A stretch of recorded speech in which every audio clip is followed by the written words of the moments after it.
صل على سيدنا ومولانا محمد وعلى بسم اللہ الرحمن الرحیم۔ السلام علیکم ناظرین و سامعین کرام، پروگرام یاد الہی میں روزانہ عظیم ہستیوں کے تذکارے پاک کیے جاتے ہیں اور اس کے ساتھ ساتھ کچھ ایسے موضوعات پر گفتگو ہوتی ہے جن سے آپ کو رہنمائی حاصل ہوتی ہے۔ آج نبی محتشم صلی اللہ علیہ وآلہ وسلم کی سیرت اور کردار کے حوالے سے گفتگو ہوگی، خصوصاً قرآن و سنت کی روشنی میں انفاق فی سبیل اللہ، اور دوسرے لفظوں میں کہوں تو درد دل کے واسطے پیدا کیا انسان کو، ورنہ طاعت کے لیے کچھ کم نہ تھے کرو بیاں۔ اس پر گفتگو ہوگی۔ اس سے پہلے کتاب الشفا سے آج کا خاص وظیفہ تمام امت مسلمہ کے لیے اور خصوصاً ان پریشان حال لوگوں کے لیے، خاص طور پر کہ جو زندگی سے مایوس ہو چکے ہوں، جو اپنے معاملات کے حوالے سے مایوسی کا اظہار کرتے ہوں، حالانکہ مایوسی بھی گناہ ہے، تو وہ یہ وظیفہ لازمی پڑھیں۔ اس کے لیے اس وظیفے کے ساتھ درود پاک کی کثرت کوشش کی جائے۔ کوئی سا بھی درود پاک صلی اللہ علیہ وآلہ وسلم، یہ بھی درود پاک ہے، اور درود ابراہیمی پڑھا جا سکتا ہے، کوئی سا درود پاک پڑھا جا سکتا۔ اللہم صلی علی سیدنا محمد وعلی آلہ واصحابہ وبارک وسلم، یہ بھی پڑھ سکتے ہیں۔ تو لاجواب تسبیح، کثیر الفوائد تسبیح، یعنی ایسی تسبیح، ایسا وظیفہ جس کا کوئی جواب نہیں، جس کا کوئی ثانی نہیں، اور کثیر الفوائد تسبیح، یعنی ایسا یہ وظیفہ ہے، ایسی تسبیح ہے، ایسی حمد ہے اللہ کی کہ کثیر الفوائد ہے، ایک فائدہ نہیں، دو فائدے نہیں، 10 فائدے نہیں، کثیر فائدے ہیں اس کے، دین دنیا آخرت کے، ہر معاملے کے، جس مقصد کے لیے پڑھیں، جس نیت سے پڑھیں،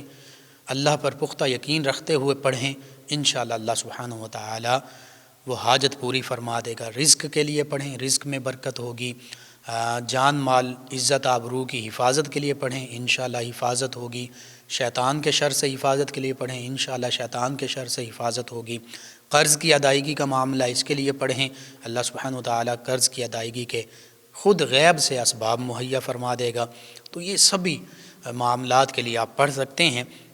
اور خصوصاً یہ حدیث مبارکہ میں آقا کریم صلی اللہ علیہ وآلہ وسلم ہی سے یہ آپ ہی کی ارشاد فرمودہ دعا بھی ہے، تسبیح بھی ہے، وظیفہ بھی ہے، اور ایک ایسے صحابی رضی اللہ عنہ کہ جو آقا کریم صلی اللہ علیہ وآلہ وسلم کی بارگاہ میں اس حالت میں حاضر ہوئے کہ وہ بظاہر دنیا سے بہت پریشان تھے، دنیا کے معاملات سے بہت پریشان تھے، تنگ دستی کے حوالے سے بہت پریشان تھے کہ کھانے پینے کے لیے، رہنے سہنے کے لیے، زندگی گزارنے کے لیے ظاہری اسباب نہیں ہیں۔ تو ان کے حوالے سے جب انہوں نے یہ عرض کیا تو آقا کریم صلی اللہ علیہ وآلہ وسلم نے جو وظیفہ، جو تسبیح بیان ارشاد فرمائی، اگر یہ آج بھی کوئی بھی مفلوق الحال، پریشان حال، قرض کی ادائیگی کرنے والا، کسی بھی پریشانی میں گھرا ہوا شخص، تنگ دستی کا شکار، خاص طور پہ رزق کی کمی ہے، رزق میں برکت نہیں ہے، تنگ دستی ہے، ظاہری اسباب نہیں ہیں زندگی گزارنے کے، تو ان کے لیے یہ آج کا خاص وظیفہ سیدنا عبداللہ بن عمر رضی اللہ عنہما سے روایت ہے۔ سیدنا عمر فاروق اعظم رضی اللہ عنہ کے صاحبزادے ہیں اور عظیم صحابہ کرام علیہم رضوان میں بھی شامل ہیں، اگرچہ آقا کریم صلی اللہ علیہ وآلہ وسلم کی ظاہری آیات مبارکہ میں تھوڑے کم عمر تھے، لیکن آقا کریم صلی اللہ علیہ وآلہ وسلم کی بارگاہ میں حاضر ہوا کرتے تھے، بہت سی احادیث مبارکہ روایت کیں، بہت بڑے فقیہ تھے، بہت بڑے عبادت گزار تھے، دنیا سے لا تعلقی اختیار کرنے والے تھے۔ آپ فرماتے ہیں کہ ایک صحابی، اور یہ حدیث پاک موطا امام مالک، یہ جو احادیث مبارکہ کی پہلی کتابیں ہیں، حتیٰ کہ صحیح بخاری سے بھی پہلی، حضرت امام مالک، سیدنا امام مالک رضی اللہ عنہ نے یہ کتاب حدیث مبارکہ کی مرتب کی، لکھی، تالیف کی، حدیث مبارکہ جمع کی، یہ پہلی کتابوں میں شامل ہے، غالباً سب سے پہلی حدیث مبارکہ کی کتاب ہی یہی ہے، موطا امام مالک۔ تو سیدنا عبداللہ بن عمر رضی اللہ عنہما فرماتے ہیں کہ ایک صحابی رضی اللہ عنہ نبی رحمت صلی اللہ علیہ وآلہ وسلم کی خدمت اقدس میں حاضر ہوئے اور عرض کی، یا رسول اللہ صلی اللہ علیہ وسلم، دنیا نے مجھ سے پیٹھ پھیر لی ہے، یعنی میرے مسائل بہت زیادہ ہیں، آمدنی کے وسائل کم ہیں یا بالکل نہ ہونے کے برابر ہیں، دنیا نے پیٹھ پھیر لی ہے، یعنی دنیا مجھ سے دور ہو چکی ہے، دنیا کے مال اسباب، کھانا پینا رہنا سہنا، جو بھی ظاہری اسباب ہوتے ہیں، روپیہ پیسہ، یہ مجھے میسر نہیں ہے۔ تو رسول اللہ صلی اللہ علیہ وآلہ وسلم نے ارشاد فرمایا، کیا وہ تسبیح تمہیں یاد نہیں جو ملائکہ اور ساری مخلوق کی تسبیح ہے، جس کی برکت سے انہیں روزی دی جاتی ہے۔ یہ آقا کریم صلی اللہ علیہ وآلہ وسلم کا فرمان مبارکہ آپ نے اپنے صحابی رضی اللہ عنہ جنہوں نے یہ شکایت کی کہ دنیا نے مجھ سے پیٹھ پھیر لی ہے، اس کا مطلب یہ ہے کہ دنیا مجھ سے منہ موڑ چکی ہے، میرے پاس دنیا کے ظاہری اسباب نہیں ہیں، رزق کی تنگی ہے، تمام پریشانیاں ہیں۔ تو آقا کریم صلی اللہ علیہ وآلہ وسلم نے ان صحابی رضی اللہ عنہ سے بھی یہی ارشاد فرمایا کہ کیا تمہیں وہ تسبیح یاد نہیں جو تمام فرشتوں اور تمام مخلوق، نہ صرف انسان بلکہ تمام مخلوق، جنات، شجر، حجر، نباتات، جمادات، ہر مخلوق کی تسبیح ہے، اور فرمایا جس کی برکت سے انہیں روزی دی جاتی ہے، ملائکہ کو روزی دی جاتی ہے، جنات کو روزی دی جاتی ہے، انسان بھی اس میں شامل ہے، انسان کو روزی دی جاتی ہے، حتیٰ کہ پتھر میں موجود کیڑے کو روزی دی جاتی ہے۔ تو وہ کون سی تسبیح ہے؟ سیدنا عبداللہ بن عمر رضی اللہ عنہ فرماتے ہیں کہ پھر آقا کریم صلی اللہ علیہ وآلہ وسلم نے فرمایا ان صحابی رضی اللہ عنہ سے کہ طلوع فجر کے وقت، یعنی صبح صادق سے لے کر نماز فجر کے وقت کے ختم ہونے تک، یعنی جب سحری کا وقت ختم ہوتا ہے اسے صبح صادق کہتے ہیں، طلوع فجر اسے کہتے ہیں۔ تو فجر کا وقت شروع ہوا، اس سے لے کر نماز فجر کے وقت ختم ہونے تک، طلوع آفتاب تک یہ تسبیح پڑھی جا سکتی ہے۔ زیادہ بہتر یہی ہے صبح فجر کی سنتوں اور فرضوں کے درمیان پڑھی جائے، اگر کسی وجہ سے رہ جائے یا چند کلمات رہ جائیں تسبیح کے، مکمل تسبیح نہ ہو، کچھ رہتے ہوں اعداد، تو پھر وہ فجر کی نماز کے بعد بھی پڑھ سکتے ہیں مردوں کے لیے، خواتین تو اس دوران بھی پڑھ سکتی ہیں کیونکہ انہیں جماعت سے نماز نہیں پڑھنی، ہاں فجر کی نماز کے جو وقت ہے اس وقت کے اندر نماز پڑھنی ہے۔ تو نبی رحمت صلی اللہ علیہ وآلہ وسلم نے ارشاد فرمایا کہ طلوع فجر کے وقت 100 بار یہ تسبیح پڑھو۔ کیا ہے یہ سماعت فرما لیجئے، تمام امت مسلمہ کے لیے، تمام ہمارے مسلمان بہنوں بھائیوں کے لیے جو پریشان حال ہیں، کسی بھی معاملے میں پریشان ہیں، خصوصاً دنیاوی معاملات، رزق کی تنگی، قرض کی ادائیگی نہیں کر سکتے، بظاہر آمدنی کے اسباب نہیں ہیں، بظاہر روپیہ پیسہ نہیں ہے، زندگی گزارنے کے اسباب اور ضروری وسائل نہیں ہیں، ان کے لیے تسبیح سماعت فرما لیجئے۔ سبحان اللہ و بحمدہ، سبحان اللہ العظیم، استغفر اللہ، سبحان اللہ و بحمدہ، سبحان اللہ العظیم، استغفر اللہ۔ دوبارہ میں ریپیٹ کر دیتا ہوں تیسری مرتبہ، سبحان اللہ و بحمدہ، سبحان اللہ العظیم، استغفر اللہ۔ یہ 100 مرتبہ صبح پڑھ لیجئے، اول آخر کوشش کیجئے 1، 3، 5، 7، 11 جو بھی تعداد میں درود پاک پڑھ لیجئے، اللہ پر یقین کامل رکھتے ہوئے یہ عمل شروع کیجئے، انشاءاللہ اللہ سبحانہ و تعالی تمام پریشانیاں دور فرما دے گا، رزق میں آسانیاں عطا فرمائے گا، غیب سے رزق عطا فرمائے گا، اور پھر قرض کا معاملہ ہے تو قرض کی ادائیگی کے اسباب باہم آسان ہو جائیں گے۔ اور یہی صحابی رضی اللہ عنہ جنہیں یہ تسبیح آقا کریم صلی اللہ علیہ وآلہ وسلم نے ارشاد فرمائی، انہوں نے پڑھی اللہ پر یقین رکھتے ہوئے، اللہ کے پیارے حبیب صلی اللہ علیہ وآلہ وسلم کے فرمان مبارکہ پر یقین رکھتے ہوئے، اور یہ فرماتے ہیں کہ پھر دنیا میرے پاس یوں آئی کہ پھر میرے پاس جگہ نہیں تھی کہ میں اسے کہاں سنبھال رکھوں، یعنی دنیا کا رزق ملا، مال مویشی ہر چیز ملی، اتنی زیادہ تعداد میں ملی کہ یہ فرماتے ہیں کہ اب مجھے یہ سمجھ نہیں آتی تھی کہ میں کہاں سنبھال رکھوں، کہاں اٹھا رکھوں، کسے دوں، کتنا پاس رکھوں، کتنا آگے دوں۔ تو بہرحال یہ وظیفہ تمام امت مسلمہ کے لیے، آپ تمام ویورز لسنرز کے لیے، آپ خود اس کو اپنے معمول کا حصہ بنائیے، اپنے دوست احباب، رشتہ دار، اعزاء اقرباء، پڑوسیوں، محلے داروں تک پہنچائیے، امت مسلمہ تک پہنچائیے۔ میرے آپ کے ہمارے بتانے سے اگر امت مسلمہ کا فائدہ ہوتا ہے، ہمارے کسی بھی مسلمان بہن بھائی، مسلمان بچوں کا فائدہ ہوتا ہے، تو انشاءاللہ یہ ہمارے لیے بھی آخرت میں فائدے، بھلائی اور نجات کا باعث ہوگا۔ اللہم صلی علی سیدنا و مولانا محمد ناظرین و سامعین، درد دل کے واسطے پیدا کیا انسان کو، ورنہ طاعت کے لیے کچھ کم نہ تھے کرو بیاں۔ یعنی اللہ سبحانہ و تعالیٰ نے حقیقت میں انسان کو انسان کی خدمت کے لیے، ایک دوسرے کے ساتھ اچھا سلوک کرنے کے لیے، ایک دوسرے کی مدد کرنے کے لیے، ایک دوسرے سے محبت اور پیار کا رویہ اختیار کرنے کے لیے پیدا فرمایا ہے، ورنہ اطاعت کے لیے تو فرشتے اور اللہ کی دیگر مخلوقات کم نہیں تھیں۔ فرشتے ایسی اطاعت کرتے ہیں کہ ایک لمحہ، ایک سیکنڈ، ایک نینو سیکنڈ بھی وہ اللہ کی اطاعت اور فرمانبرداری سے روگردانی نہیں کرتے۔ خود فرشتوں کا قول قرآن مجید فرقان حمید میں موجود ہے، نحن نسبح بحمدک ونقدس لک۔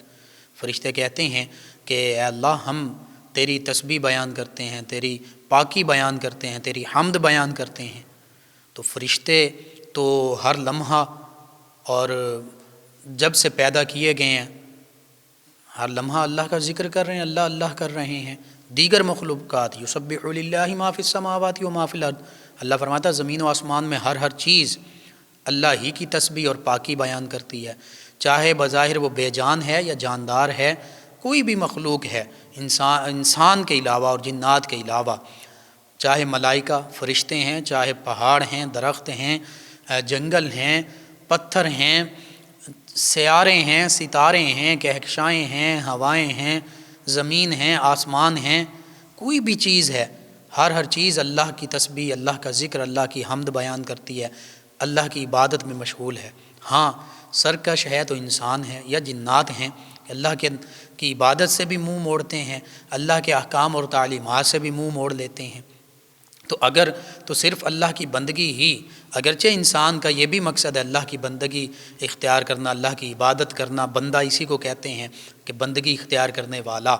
لیکن حقیقت یہ ہے انسان لفظ پر غور کریں تو انسان انس سے ہے۔ انس کا مطلب ہے محبت، پیار۔ تو انسان کا مطلب تو یہ تھا کہ یہ آپس میں محبت بانٹنے والے ہوں گے، یہ آپس میں پیار کرنے والے ہوں گے، ایک دوسرے کے دکھ درد میں کام آنے والے ہوں گے۔ اگرچہ انسان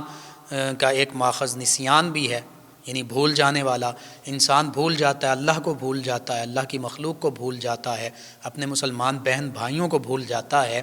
لیکن حقیقت میں انس کا مادہ جو ہے یہ غالب ہونا چاہیے، یعنی پیار اور محبت انسان میں ہونا چاہیے۔ اور انسان کو مٹی سے بنایا گیا، مٹی میں عاجزی ہے، مٹی میں محبت ہے، مٹی میں ٹھنڈک ہے، مٹی کی تاثیر بہت اچھی ہے، حتیٰ کہ بعض اوقات اطباء اور خصوصاً پہلے کے جو اطباء اور حکماء ہوتے وہ تو بعض بیماریوں کے لیے ٹھنڈی مٹی یا گیلی مٹی اور اچھی مٹی میں پاؤں رکھنے کا کہا کرتے تھے۔ تو مٹی کے ساتھ انسان کو سکون اور انسیت حاصل ہو جاتی ہے۔ تو انسان بھی مٹی سے پیدا کیا گیا، آگ سے جنات کی طرح نہیں پیدا کیا گیا کہ اس کے اندر سرکشی ہو، اس کے اندر لوگوں کو جلانا ہو، اس کے اندر نقصان پہنچانا ہو، نہیں، مٹی سے پیدا کیا گیا۔ تو انسان کے لفظ پر غور کر لیجئے، انس ہے، اس کے مادے پر غور کر لیجئے، مٹی سے بنا ہے، عاجزی اس کے اندر ہے، مٹنا اس کے اندر ہے، دوسروں کو فائدہ پہنچانا اس کے اندر ہے۔ آج زمین جو ہے یہ مٹی سے، زمین کی اوپر والی سطح مٹی زیادہ تر موجود ہے، جہاں زرخیز مٹی ہوتی ہے وہ انسان کو فائدہ پہنچا رہی ہے، وہ مٹی انسان کے لیے گندم اگا رہی ہے، اللہ کے حکم سے چاول اگا رہی ہے، دیگر اجناس اگا رہی ہے، سبزیاں اگا رہی ہے، پھل اگا رہی ہے۔ تو انسان کو غور کرنا چاہیے، ہمیں غور کرنا چاہیے کہ ہماری سرشت کیا تھی، ہمارا مادہ کیا تھا، ہم مٹی سے ہیں، مٹی میں مل جانا ہے۔ مٹی جو ہے وہ انسان کی خدمت کرتی ہے، انسان کو سہولیات پہنچاتی ہے، انسان کی خدمات سر انجام دے رہی ہے، انسان کے ساتھ محبت کرتی ہے۔ تو ہمیں بھی اپنے دوسرے مسلمان بھائی کے ساتھ محبت کا رویہ، مدد کا، تعاون کا رویہ اختیار کرنا چاہیے۔ انفاق فی سبیل اللہ کے راستے میں خرچ کرنے کی مثال سورہ بقرہ میں 3 پارے میں میں مختصراً اس کا خلاصہ پیش کر رہا ہوں، اگر اس پہ بات کریں تو پروگرام کا وقت کم ہے۔ اللہ نے تو فرمایا کہ جو میرے راستے میں خرچ کرتا ہے اس کی مثال تو یوں ہے کہ جیسے ایک اس نے دانہ اگایا اور اس ایک دانے سے پھر ہر دانے سے ایک بالی، ایک ڈالی، ایک شاخ اگتی ہے، چاہے وہ گندم کی شاخ کر لیں، گندم کی ڈالی اور بالی کر لیں، چاہے کسی اور فصل کی، کسی درخت کی کر لیں، اور پھر فرمایا کہ اس ایک ایک بالی پر 100 دانے اگتے ہیں، اور پھر 7 بالیاں کم از کم اگتی ہیں ایک دانے سے. جب 7 اگتی ہیں اور ہر ایک پر 100 دانے لگتے ہیں تو 700 کا ذکر فرمایا، حتیٰ کہ فرمایا واللہ یضاعف لمن یشاء. اللہ فرماتا ہے اللہ تو اس کو بھی ملٹیپل کر سکتا ہے، جتنا چاہے جتنا گنا چاہے اس کو بڑھا دے. واللہ واسع علیم، وہ وسعت والا ہے، وہ علم و حکمت والا ہے. تو یہ اللہ کے راستے میں خرچ کرنے کی مثال اللہ نے بیان فرمائی، کم از کم ایک کے بدلے 700. اور اللہ فرما رہا ہے اگر اچھی نیت سے ہو تو اس سے بھی بڑھ کر. اور پھر وہ حدیث قدسی اور حدیث مبارکہ میرے ذہن میں آ رہی ہے، میں ضرور بیان کرنا چاہوں گا. آج ہم اپنے ارد گرد دیکھیں، سب سے پہلے اگر میرا کوئی رشتہ دار، آپ کا کوئی رشتہ دار وہ غریب ہے، وہ مستحق ہے اور اس کو زندگی کی سہولیات میسر نہیں ہیں، اس کو فاقوں سے وہ زندگی گزار رہا ہے، اس پر قرض چڑھ چکا ہے، وہ قرض ادا نہیں کر سکتا، سکت نہیں ہے، کوئی اس کا کمانے والا نہیں، یا کمانے والا ہے تو بہت کم کما رہا ہے، مزدوری کر رہا ہے، اس سے کھانا بھی پورا نہیں ہوتا، اس سے لباس پورا نہیں ہوتا، اس سے بچوں کے اخراجات پورے نہیں ہوتے، تو پھر کس کا حق ہے ان کی مدد کرنا؟ ہم عیاشیوں پر، فضولیات پر اپنی ہم نے ضروریات اور بلا وجہ ضروریات ایسی بڑھا دی ہیں. بعض اوقات ہم اپنے کھانے پینے کے پر ہزاروں روپیہ خرچ کر دیتے ہیں اور مختلف چیزوں پر خرچ کر دیتے ہیں اور بلا وجہ خرچ کر رہے ہوتے ہیں، تو وہ اسراف میں شامل ہے. اور اسراف کے بارے میں فرمایا ولا تسرفوا، اسراف نہ کرو. تو یوں جو مستحق تھے، حدیث مبارکہ وہ میں بیان کرتا ہوں، اللہ کے پیارے حبیب صلی اللہ علیہ وآلہ وسلم نے فرمایا کل روز محشر اللہ سبحانہ وتعالی اپنے بندوں سے پوچھے گا، کسی سے پوچھے گا میں بیمار تھا تو نے میری تیمارداری نہیں کی، میں بھوکا تھا تو نے مجھے کھانا نہیں کھلایا، کسی سے پوچھے گا میں پیاسا تھا تو نے مجھے پانی نہیں پلایا. اسی طرح یہ بھی تو پوچھا جا سکتا ہے کہ تمہارا، اللہ فرما سکتا کہ میں قرض دار تھا، تم نے میرا قرضہ ادا نہیں کیا، میرے پاس کھانے کو کچھ نہیں تھا، لباس نہیں تھا. تو اب یہ مثال دی ہے اللہ سبحانہ وتعالی نے، اللہ کے پیارے حبیب صلی اللہ علیہ وآلہ وسلم نے اللہ کی طرف سے جو یہ مثال دی ہے. وہ بندہ کہے گا یا اللہ تو جسم سے پاک، تو کھانے سے پاک، تو پینے سے پاک، تو بیمار ہونے سے پاک، یہ کیا معاملہ ہے؟ اللہ فرمائے گا میرا فلاں بندہ بیمار تھا تو نے اس کی تیمارداری نہیں کی، میرا فلاں بندہ بھوکا تھا تو نے اس کی بھوک نہیں مٹائی، اس کا کھانے کا انتظام نہیں کیا، راشن نہیں پہنچایا، اس کو پیسے نہیں دیے کہ وہ کھانے کا انتظام کر لیتا.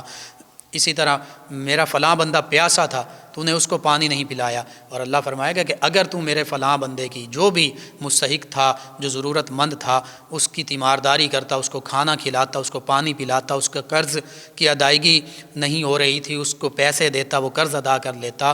تو مجھے وہاں پا لیتا. یہ حدیث مبارکہ میں کہ اگر تو اس بھوکے، اس پیاسے کو پانی پلاتا، کھانا کھلاتا تو وہاں مجھے پا لیتا، یعنی میری رضا تجھے مل جاتی، میری خوشنودی مل جاتی، جنت کا راستہ تجھے مل جاتا. تو آج ہم اپنے آپ پر غور کریں. سب سے پہلا حق رشتہ داروں کا، کہ ہمارے رشتہ دار، اگر ہمارے رشتہ داروں میں کوئی مستحق ہے، کوئی ضرورت مند ہے، میرے آپ کے ہمارے رشتہ دار، اور پھر وہ بھیک مانگنے پر مجبور ہیں یا وہ اتنے مجبور ہو چکے ہیں کہ وہ زندگی سے ہی بیزار ہو چکے ہیں، وہ چاہتے ہیں کہ معاذ اللہ خودکشی کر لیں، حالانکہ یہ حرام ہے، نہیں کرنی چاہیے. تو پھر ہماری ذمہ داری ہے، سب سے پہلا حق رشتہ داروں کا ہے کہ وہ ان کی ضروریات پوری کریں، ان کی مدد کریں. اس کے بعد دوسرا حق پڑوسیوں کا ہے، محلے داروں کا ہے جو ان کے ساتھ رہتے ہیں، کہ وہ اپنے پڑوسی کو دیکھیں کہ ہمارے پڑوسی کس حالت میں ہیں، ہم ان کی مدد کریں. لیکن اگر قریبی رشتہ دار یا دور کے رشتہ دار بھی مدد نہیں کرتے، وہ اپنے حق کو نہیں جانتے پہچانتے کہ ان کا ہم پر کیا حق ہے، ہمارا کیا فرض ہے، اور پھر پڑوسی اور محلے دار بھی نہیں کر رہے، اور پھر اس کے بعد پورا معاشرہ اور پھر ریاست یہ بھی ذمہ دار ہے، تو یہ سبھی ذمہ دار ہیں ایک بندہ مومن کے، ایک ہمارے مسلمان بہن بھائی، مسلمان بچوں کے، کہ انہوں نے اپنے مسلمان بہن بھائیوں کے ساتھ، بچوں کے ساتھ ان کا حق ادا نہیں کیا، ان کے ساتھ صحیح سلوک نہیں کیا، تو کل روز محشر ہم سے پوچھا جائے گا. اور سب سے پہلے رشتہ داروں سے، پھر پڑوسیوں سے بھی پوچھا جائے گا، تاکہ حدیث مبارکہ کا مفہوم ہے کہ سب سے پہلا جو اللہ کے بارگاہ میں معاملہ لایا جائے گا وہ پڑوسی کے حق میں لایا جائے گا، کہ پڑوسی نے دوسرے پڑوسی کے ساتھ اچھا سلوک کیا یا برا سلوک کیا. تو یوں اسلام کی تعلیمات تو یہی تھیں کہ کہ انسان کے ساتھ، اپنے مسلمان بھائی کے ساتھ انما المؤمنون اخوہ، اب مسلمان بھائی ہیں، ان کے ساتھ اچھا سلوک کیا جاتا، ان کی مدد کی جاتی، ان کی جو ضروریات تھیں وہ ان کو باہم پہنچائی جاتی۔ اور دوسری طرف اگر کوئی قرض لینے والا اور قرض دینے والا قرض نہیں دے سکتا، احادیث مبارکہ میں یہ ملتا ہے کہ قرض لینے والا اگر مکمل قرض معاف فرما دے، کل روز محشر اللہ کی طرف سے اسے اجر ملے گا، اور اگر آسانی کر دے، یعنی اس کو مہلت دیتا جائے کہ ٹھیک ہے جیسے آسانی ہو آہستہ آہستہ کر کے دیتے رہو، تو وہ بھی بہتر ہے۔ لیکن سب سے بہتر یہ ہے کہ اگر قرض دینے والا قرض نہیں دے سکتا تو قرض لینے والا قرض معاف فرما دے۔ اللہ سبحانہ وتعالی رزاق ہے، وہ ہر طرف سے اس کے لیے غیب سے رزق کے اسباب پیدا فرما دے گا۔ آج ضرورت اس امر کی ہے بحیثیت مسلمان ہم اپنے رشتہ داروں کو دیکھیں، اپنے پڑوسیوں کو، محلے داروں کو دیکھیں۔ اگر کوئی مستحق ہے ہمارے ارد گرد، ہمارے رشتہ داروں میں، ہمارے پڑوسیوں میں، محلے داروں میں، سب سے پہلا حق ان کا ہے۔ اور آقا کریم صلی اللہ علیہ وآلہ وسلم نے فرمایا کہ اگر رشتہ دار کو دیا جائے صدقہ خیرات، اس کی مدد کی جائے تو دوہرا اجر ہے۔ ایک صلہ رحمی کا، رشتہ داری کا حق ادا کیا، دوسرا آپ نے اللہ کے راستے میں خرچ کر دیا۔ اللہ سبحانہ وتعالی سے دعا ہے اللہ تعالی ہمیں ان معروضات پر عمل کی توفیق عطا فرمائے، آمین۔ اللهم صل على سيدنا ومولانا محمد وعلى آپ سماعت فرما رہے ہیں پروگرام یاد الہی۔ ناظرین و سامعین، اس دوران ہمیں جوائن کیا ہے محمد احمد صاحب نے اور پروگرام کو پسند کیا ہے اور کہتے ہیں کہ how are you, I am fine. کہتے ہیں یہ نعت لگا دیں، رحمت کے سمندر میں اتر جانے دے۔ انشاءاللہ اس کو اپنے کسی پروگرام میں بھی شامل کریں گے اور نشریات کا بھی حصہ بنائیں گے انشاءاللہ۔ محمد کاشف صاحب ہیں، کہتے ہیں رزق کی تنگی دور کرنے کے لیے کوئی وظیفہ؟ جی، رزق کی تنگی دور کرنے کے لیے سب سے بڑا وظیفہ یا رزاقو، یہ کثرت سے پڑھیں اور نماز پڑھیں، درود پاک کی کثرت کریں، تلاوت قرآن پاک پڑھیں، اور گھر میں جب بھی داخل ہوں، یہ بھی آقا کریم صلی اللہ علیہ وآلہ وسلم نے فرمایا، جب گھر میں داخل ہوں سب کو سلام کہیں اور ایک مرتبہ سورہ اخلاص پڑھیں اور نبی رحمت صلی اللہ علیہ وآلہ وسلم کی بارگاہ میں درود پاک کا نذرانہ پیش کریں۔ اس سے بھی رزق کی تنگی ختم ہوتی ہے، رزق میں برکتیں ہوتی ہیں۔ تو فیال صاحب ہیں، کہتے ہیں سبحان اللہ العظیم۔ جی، سبحان اللہ العظیم پڑھنا ہے، اگر وقف کریں تو عظیم، اور اگر ملا کے پڑھیں تو سبحان اللہ العظیمی، یہ پڑھنا ہے۔ غلام صابر صاحب ہیں، کہتے ہیں سورۃ فلق پڑھنے سے بچے کا ڈر ختم ہو جاتا ہے۔ جی بالکل ہو جاتا ہے، بہتر یہ کہ 3 مرتبہ آیت الکرسی، 3 مرتبہ سورہ فلق اور 3 مرتبہ سورہ ناس پڑھیں، والآخر تعداد میں درود پاک پڑھیں اور بچے پر دم کر دیں، انشاءاللہ بہتری ہوگی۔ قاری اقبال صاحب ہیں، انہوں نے ہمیں جوائن کیا، کہتے ہیں پروگرام بہت اچھا ہے۔ جی شکریہ، کہتے ہیں کہ بیٹا بھی سن رہا ہے، آپ کا تمام لسنرز کا شکریہ۔ مزمل حسین صاحب ہیں، کہتے ہیں السلام علیکم، کیا حال ہے؟ جی وعلیکم السلام، الحمدللہ۔ کہتے ہیں آپ کا پروگرام بہت اچھا ہے، جی شکریہ آپ کا۔ ناظرین سامعین کے علاوہ ہمیں جوائن کیا اللہ دتا صاحب ہیں بھوانہ چنیوٹ سے، اور انہوں نے وظیفہ پوچھا ہے اپنے بیٹے کے لیے۔ تو فی الحال میں یہ عرض کرتا ہوں کہ آپ اپنے بیٹے سے کہیے کہ وہ یا سلام یا محیی، یہ اس کا کم از کم 100 مرتبہ روزانہ پڑھے، یا سلام یا محیی۔ اور اس کے علاوہ بھی کل کے پروگرام میں مزید وظیفہ بھی آپ کو بتا دیں گے۔ ناظرین سامعین کے علاوہ ہمیں جوائن کیا ہمارے ایک لسنر ہیں 152 ریبے گھونا سے، فیصل آباد سے، کاشف علی صاحب، کہتے ہیں السلام علیکم سر۔ جی وعلیکم السلام۔ کہتے ہیں آپ کا پروگرام اور آپ کا انداز گفتگو ہمیشہ خوبصورت ہوتا ہے، اللہ آپ کو دنیا اور آخرت میں بلند درجات عطا فرمائے، آمین جی۔ اللہ تعالیٰ آپ کے لیے، تمام امت مسلمہ کے لیے بھی بلند درجات عطا فرمائے، خوشحالیاں عطا فرمائے۔ ناظرین سامعین کے علاوہ ہمیں کاشف علی صاحب کہتے ہیں سر پلیز کوئی جا کر طیبہ میں یہ آقا کو بتائے، یہ نعت لگا دیں۔ جی انشاءاللہ ہم کوشش کریں گے اس کو اپنے کسی پروگرام اور اپنی نشریات کا حصہ بنا سکیں۔ ناظرین سامعین کے علاوہ ہمیں گٹ والا فیصل آباد سے جوائن کیا عمر فاروق صاحب نے، کہتے ہیں بھائی السلام علیکم، آپ کو اور آپ کی پوری ٹیم کو۔ جی وعلیکم السلام۔ کہتے ہیں آپ کا پروگرام بہت اچھا جا رہا ہے، ہاں جی شکریہ۔ کہتے ہیں بھائی اللہ پاک نے مجھے 2 بیٹے عطا کیے ہیں، ان کے نام رکھیں، ان کے معنی بتا دیں۔ جی میں نے پہلے بھی عرض کیا تھا، دوبارہ بتا دیتا ہوں۔ غلام جیلانی، جیلان اصل میں ایران کا ایک گاؤں تھا جہاں سیدنا غوث اعظم رضی اللہ عنہ کی ولادت باسعادت ہوئی۔ جیلانی اسی نسبت سے آپ جیلانی یعنی جیلان کے رہنے والے جیلانی آپ کہلاتے ہیں، تو غلام جیلانی کا مطلب غوث پاک رضی اللہ عنہ کا غلام، ٹھیک ہے، اچھا نام ہے۔ سمدانی، سمد اللہ سبحانہ و تعالیٰ کی صفت ہے بے نیاز، تو غلام سمدانی اور غوث سمدانی بھی ہیں آپ، تو اس حوالے سے یعنی اللہ کی طرف سے اللہ تعالیٰ اپنی بعض صفات کا مظہر نبیوں کو بنا دیتا ہے یا ولیوں کو بناتا ہے، اور غوث سمدانی ہیں آپ، تو اس کا مطلب بھی یہی ہے غوث اعظم کے غلام، تو بالکل دونوں نام بہترین ہیں، اچھے ہیں، ناموں کے معنی بھی میں نے آپ کو بتا دی ہے۔ جی ناظرین سامعین، ان کے علاوہ ہمیں جوائن کیا عارف علی صاحب نے، کہتے ہیں اللہ سبحانہ و تعالیٰ نبی پاک صلی اللہ علیہ وآلہ وسلم پر کون سا درود پاک پڑھتا ہے؟ جی میں عرض کرتا ہوں، جو اللہ نے فرمایا نا ان اللہ و ملائکتہ یصلون علی النبی، کہ بے شک اللہ اور اس کے تمام فرشتے نبی رحمت صلی اللہ علیہ وآلہ وسلم پر درود بھیجتے ہیں، یہاں پر ترجمہ ہے بھیجتے ہیں، پڑھتے ہیں نہیں، تو درود بھیجنے کا مطلب یہ، اللہ کی طرف سے درود بھیجنے کا مطلب یہ ہے کہ اللہ سبحانہ وتعالیٰ کی رحمتوں کا نزول آقا کریم صلی اللہ علیہ وآلہ وسلم کی ذات بابرکات پر ہوتا ہے، یعنی اللہ سبحانہ وتعالیٰ کوئی درود ابراہیمی یا کوئی اور درود یوں تو نہیں پڑھتا، مطلب یہ ہے اللہ کی طرف نسبت جب درود کی ہوگی تو اس سے مراد یہ کہ اللہ کی رحمتوں کا نزول، برکتوں کا نزول آقا کریم صلی اللہ علیہ وآلہ وسلم کی ذات بابرکات پر بہت زیادہ ہوتا ہے، ہر وقت ہو رہا ہے، اسی لیے ہم کہتے ہیں السلام علیکہ ایھا النبی ورحمۃ اللہ وبرکاتہ، اے اللہ کے پیارے حبیب صلی اللہ علیہ وآلہ وسلم، آپ کی بارگاہ میں ہماری طرف سے سلام ہو، سلام عرض ہم کر رہے ہیں، اور اللہ کی رحمتیں اور برکتیں ہوں، یہ رحمتیں اور برکتیں، یہ درود اللہ کی طرف سے اس سے مراد ہے۔ مسز اکرم صاحبہ ہیں، یہ کہتے ہیں السلام علیکم بھائی، جی وعلیکم السلام، کہتے ہیں اگر ایک دن کا بچہ یا بچی فوت ہو جائے تو کیا سورہ بقرہ پڑھنی ہے یا نہیں؟ جی سورہ بقرہ ویسے بھی پڑھی جا سکتی ہے برکت کے لیے، گھر میں پڑھیں، جنات، آصیب اور اس طرح کے جو معاملات ہیں ان سے بھی چھٹکارا ملتا ہے اور گھر میں برکت کی باعث ہوتی ہے، تو بالکل ویسے بھی پڑھ سکتے ہیں، اگر کوئی بچہ بچی فوت ہو گیا پھر بھی پڑھ سکتے ہیں، اس میں کوئی حرج نہیں، کہیں بھی ممنوع نہیں ہے۔ ناظرین و سامعین، ان کے علاوہ ہمیں جوائن کیا ہے نجمہ صاحبہ نے، انہوں نے کہا کہ میرے بھائی کے پیٹ میں انتریوں کا گچھا بن گیا ہے، کوئی وظیفہ، ایک تو علاج بھی کروائیے، یعنی دوا علاج کروانا یہ بھی سنت نبوی صلی اللہ علیہ وآلہ وسلم ہے، آقا کریم صلی اللہ علیہ وآلہ وسلم کے پاس بھی جو مریض حاضر ہوتے، آقا کریم صلی اللہ علیہ وآلہ وسلم خود انہیں یا علاج بتاتے، ارشاد فرماتے، یا کسی بھی علاج کرنے والے کی طرف ریفر فرما دیتے۔ اسی طرح دعا بھی ضروری ہے، تو دعا میں عرض کر دیتا ہوں کہ یا عظیم، اللہ سبحانہ وتعالیٰ کا اسم مبارکہ ہے، اے عظمتوں والے، اس کو کم از کم 7 مرتبہ پڑھ کر پانی پر دم کر کے پانی بھائی کو پلا دیں، اور سورہ کوثر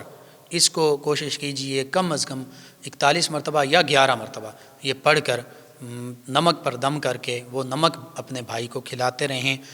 کھانوں میں بھی ڈالا جا سکتا ہے لیکن خود بھی وہ کھاتے رہیں، انشاءاللہ اللہ تعالیٰ شفا عطا فرمائے گا۔ جی ناظرین و سامعین، آپ تمام ویورز لسنرز کا شکریہ، آپ ہمیں اپنے فیڈ بیک سے آگاہ کرتے ہیں۔ پروگرام کا وقت ختم ہوا چاہتا ہے، انشاءاللہ کل صبح دوبارہ آپ سے ملاقات ہوگی پروگرام یاد الہی میں۔ اپنے میزبان محمد لقمان رضا اور ہماری ٹیم کو اجازت دیجیے، اللہ نگہبان۔ اللهم صل على سيدنا ومولانا